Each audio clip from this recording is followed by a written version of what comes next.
Okay, welcome to Module 3. So how are we doing? So by now you have a feel for the rhythm of the class, the discussions, the assignments, the project, and you can be watching as you go throughout. You might notice things that reference your project just as you're going through the news on your phone or something like that.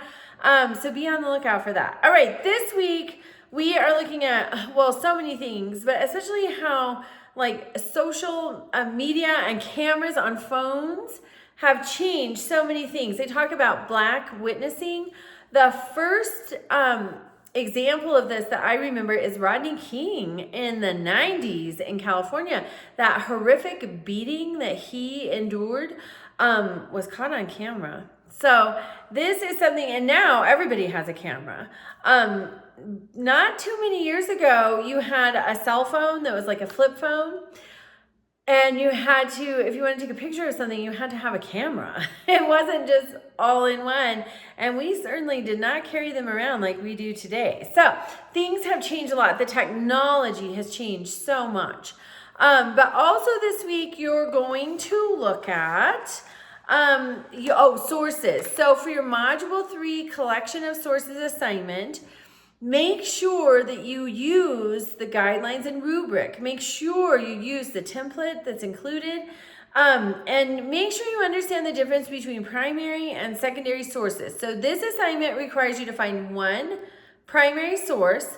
So that's written by participants, or it's pictures, or it's timely government regulations, or a timely newspaper article. I will link in the announcement that Shapiro Library has a great guide that just quickly, just a fast glance tells you the difference between primary and secondary sources, because your assignment this week, you need one primary source and two secondary sources. So also this week we have our discussion, and then you have your assignment. So please reach out to me. The other thing I thought was interesting with Module 3 is it asks you to identify or to think about milestones in time that characterize the historical progression of an issue.